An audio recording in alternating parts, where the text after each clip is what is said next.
सोचते हैं कि मैं दान दे रहा हूं। आप तो एक श्वास भी नहीं ले सकते, तो दान की तो दूर की बात है। परमात्मा ने सबके हिस्से का इस संसार में कुछ ना कुछ छोड़ रखा है।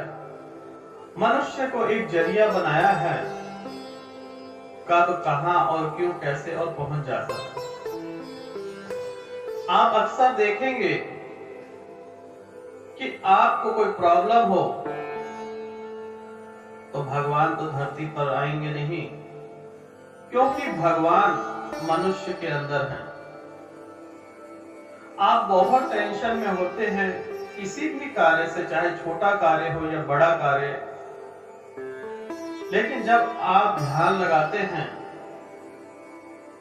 तो परमात्मा स्वरूप आपके सामने, आपका कोई मित्र, रिश्तेदार या सड़क पे चलने वाला कोई भी इंसान आपकी मदद के लिए आ जाता है। आप दान करके घमंड ना करें। दान ऐसा कीजिए कि एक हाथ को करे और दूसरे हाथ को पता भी न चले कि दान किया।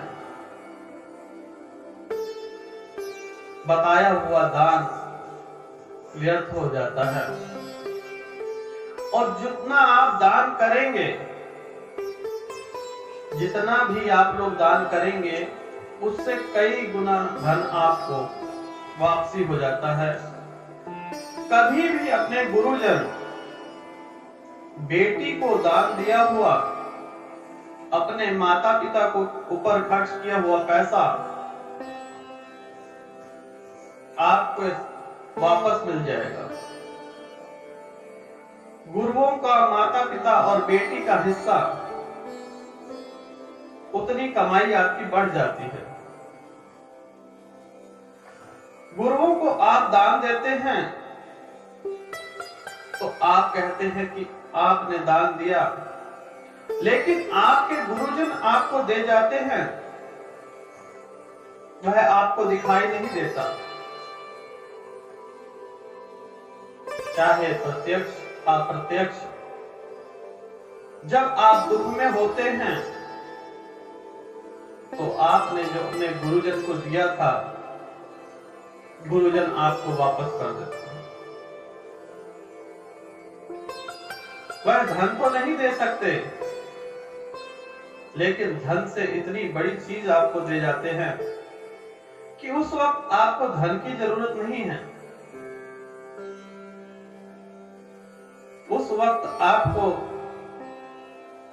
उनकी कृपा की जरूरत है।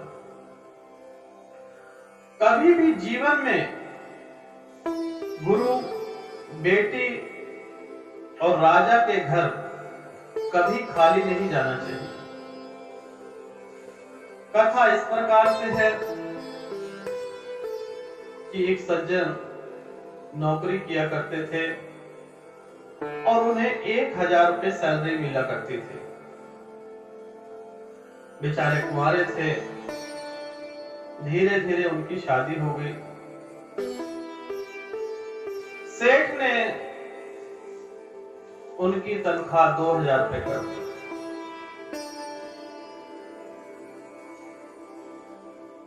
उन सज्जन का घमंड धीरे धीरे बढ़ने लगा कि मेरी कामयाबी की वजह से सेठ ने तनख्वाह मेरी बढ़ा दी। धीरे धीरे उनके घर पुत्री ने जन्म लिया तो सेठ ने तनख्वाह 3000 कर दी। अब उस व्यक्ति में और घमंड आ गया कि मुझ में कितनी काबिलियत है कि मैं 1000 से 3000 पहुंच गया। परंतु लक्ष्मी का धन जब विवाह किया तो लक्ष्मी अपने साथ लेके आई, 1000 रुपए बढ़ गए। जब पुत्री ने जन्म लिया, उसने भी अपना धन अपने साथ ही लाई और पिता की आय 1000 और बढ़ गई। किंतु जब व्यक्ति को घमंड होने लगता है तो परमात्मा इस धरती पर आते हैं, मनुष्य रूप में आकर उसके घमंड को चकनाचूर कर देते हैं। इतना घमंडी हो गया, घर में लड़ाई झगड़े होने लगे। एक दिन उसने कहा अपनी धर्मपत्नी से कि मैं तुम्हारा खर्चा नहीं उठा सकता, तुम अपनी बेटी के साथ इस घर से चली जाओ।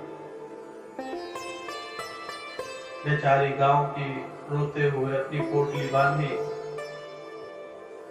और बस में चढ़ के अपने गांव पहुंच गई। कुछ दिन पश्चात सेठ जी बीमार हुए और उनका स्वर्गवास हो गया। जो मनुष्य 3000 रुपए कमाता था, घर का अच्छे से खर्च भी चल रहा था, सब कुछ हो रहा था, उस व्यक्ति के साथ इतना बुरा हुआ कि उसकी नौकरी भी चली गई, दुकान भी बंद हो गई। दर बदर ठोकरे खाते खाते वह थोड़े दिन बाद नशे का आदी हो गया, चोरी चकारी में डूब गया। शिक्षा हमें यह मिली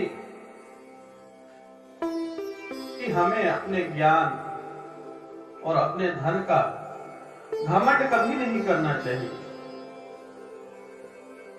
परमात्मा ने सबके लिए कुछ ना कुछ जरूर छोड़ा है, कुछ आपके द्वार छोड़ा है, कुछ मेरे द्वार। परमात्मा कभी किसी को ना तो भिखारी बनाते हैं, परमात्मा सभी को राजा बनाते हैं। मनुष्य के सत्कर्म ही उसे राजा या भिखारी बनाते हैं। जितना हो सके अहंकार का त्याग करें। मैं जानते हैं रावण का भी न रहा, तो जो भी धन आप दान देते हैं वह कई गुना रूप में आपको वापस मिल जाता है।